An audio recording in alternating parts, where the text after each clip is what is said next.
Hi guys, thank you for clicking on this video. My name's Aisha and this is aishaleeanntalks.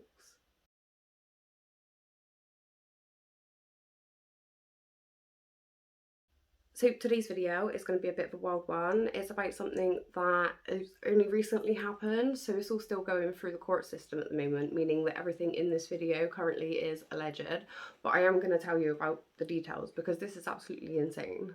At 5:20 in the morning on Thursday the 9th of March 2023, 26-year-old Peter Vuong, who is the boyfriend of a very prominent influencer named Angel Boyer, was abducted from the home where he was asleep next to his girlfriend. He was then tortured, kept and held for ransom.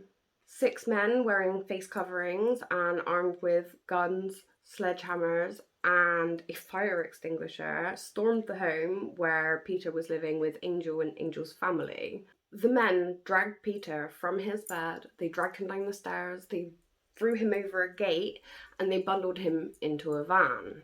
Tim, Angel's brother, who's actually a boxer, was injured in the incident. Now, only a couple of days before this happened, the family had actually installed CCTV and security lights all around the family home in Smithfield, Australia, because just days before, on March the 1st, somebody or multiple people came and attacked Peter right on the driveway of their home, where he received a broken eye socket, but thankfully he managed to get away and nothing else came of it, obviously until 8 days later. The men then took Peter to a very run-down home on Canterbury Road in Belmore, and they held him there and they tortured him. They even pulled his teeth out with a pair of pliers.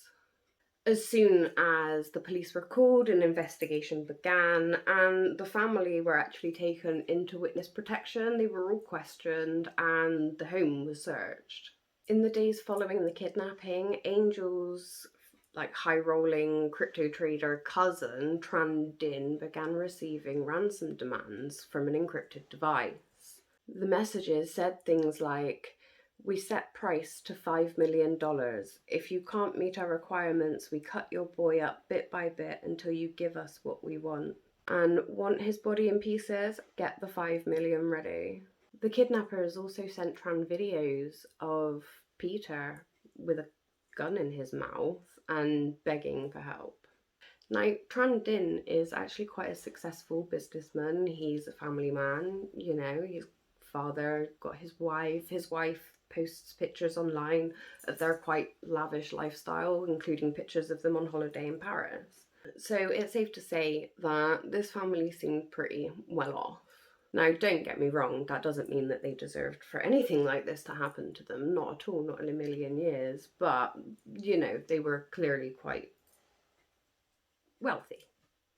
While he was held captive, Peter was kept most of the time with a bag over his head so he couldn't see anything. And he was subjected to extreme levels of violence, with the police saying that guns and sledgehammers were used and he was tortured.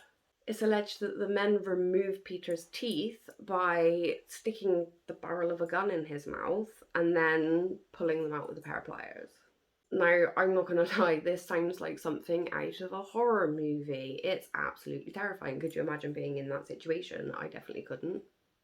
Now, the police were obviously monitoring the gang's communications between them and Tran, but there wasn't much they could go on for that. So they set up a Bonnyrigg Park and they followed the person who came to collect 150,000 from the Bonnyrigg Park back to the house where they were keeping Peter. The police managed to pinpoint Peter's location to this rundown house on Canterbury Road. This house was so overgrown, there was like a skip in the backyard. It was basically abandoned. Within 30 minutes of learning Peter's location, the police stormed the home with flash grenades. They found Peter with a bag over his head, sat on a bed. They found his teeth and pliers in another room.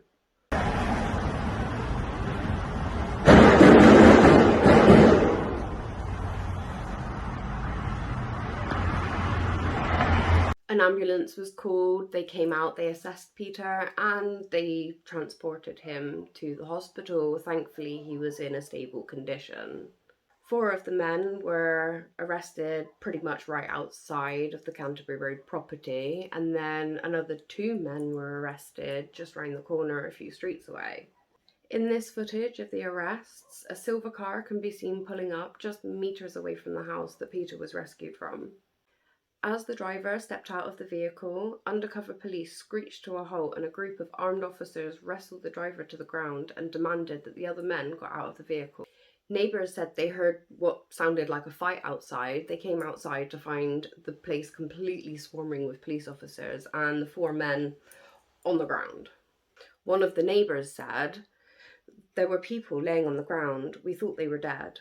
All 6 of the men have been charged, with the police alleging that they had abducted Peter Vuong, that they tortured him, that they removed his teeth, and that they held him for ransom. Now, I'm going to read you the names of the people that were arrested, but their names are quite difficult to pronounce, so I'm going to read them from the laptop, and I'm going to put them up on screen because there is every chance that I am not pronouncing these right, and please do not take offence. I don't mean anything by it, I don't know how to pronounce a lot of these names. So we have 19-year-old Valami Saisao, 20-year-old Sunia Saisao, 20-year-old Valia Tonga, 20-year-old John Totau Fahamokia, 90-year-old Lolo Liavia, and somebody called Kitiao Tatufa. Like I said, if I pronounce them wrong, I do apologise, I don't mean anything by it. Around 3 months later, a 7th person was arrested in connection with the kidnapping, somebody named Syra Elker. She used her role at Service NSW to access personal information, which she then gave to the gang to aid in the kidnapping. She allegedly used her work computer on February 20th to access the driver's license of Tran Din, his wife, and his father, which she then sent to the kidnappers. They then used that in their ransom demands. They actually sent Tran a photo of his wife's driving license. Out of the first 6 that were arrested, only 1 of them made bail. Faham Kiao, who acted as a lookout, was released on bail but under some really quite strict conditions. He was not to enter Smithfield, he was not to contact any of the accused, he had to hand in his passport, he wasn't allowed to leave the country, he wasn't even allowed to go anywhere near an exit of the country. Like, no airports, no boat stops, no nothing, was not allowed anywhere like that. Elkier, who was the person who was arrested afterwards, she was released on bail as well, also under some pretty strict conditions. I believe she had to go and stay with her dad, where they had to keep an eye on her, kind of thing. I don't know what other conditions there were, but she was also released with strict conditions. Valeli Tonga, whose stage name is Lilai SK, was actually a rising star in a popular drill rap group in Sydney called the Sydney Young'uns. He would actually regularly perform at places all across Australia. The group have almost 10 million views on YouTube. They have 500 million streams on Spotify and 29,000 followers on Instagram. Detective Superintendent Joe Dowhey said that the 6 men have been charged on some quite serious offences. He said, "We will allege these men are a part of a criminal enterprise in an effort to extort a large sum of money from this man and this man's associates." The police will allege that Peter was repeatedly assaulted. He was tortured for 6 days. And they added that the level of violence was extreme. The detective superintendent said, "The male had been bound, tied up, and his face covered, sustained numerous injuries, facial injuries, and had his teeth forcibly removed. Firearms were used, sledgehammers were used, the male was tortured, he had his teeth physically removed by these people. It's a very high level of violence." He'd been bound, tied up, had his face covered, sustained numerous injuries, facial injuries, and had his teeth forcibly removed. The police also believe that this actually could have been a case of mistaken identity because Peter Vuong had never had any previous arrests besides a minor traffic violation. And when the people entered the house, they allegedly shouted, "Where is the man with the arm tattoos?" And Peter Vuong doesn't have any tattoos. Angel, Peter's influencer girlfriend, has now deactivated all of her social media accounts, and Tran Din has taken his family and fled Australia because he fears that something like this might happen again. And I'm not surprised. Like I said, this story is an absolute whole heap of crazy. Remember, it is all still going through court. It hasn't gone through court yet, so everything in this video is alleged. It hasn't been proven yet. But what we know so far, and from what the police and from, you know, what he said, this is absolutely horrific. It really does sound like something out of a movie. It doesn't sound like it could be something that's really happened. It doesn't sound real. I just hope that he is okay and that the family aren't completely scarred by this. I mean, clearly they are gonna be, but I hope that they manage to heal from it because it's something that's something pretty horrific to go through, especially for Peter himself. I mean, Jesus, I couldn't imagine going through something like that. That's terrifying.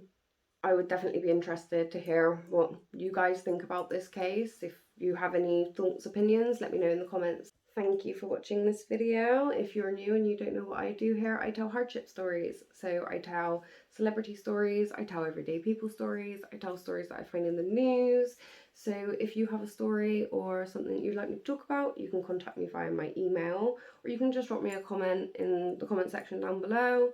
Otherwise, please like this video and subscribe. It's a free and easy way that you can support this channel. And until next time, please remember to look after yourselves and be kind to everybody around you, because you never know what someone else might be going through, and a little bit of kindness and compassion can go a long way.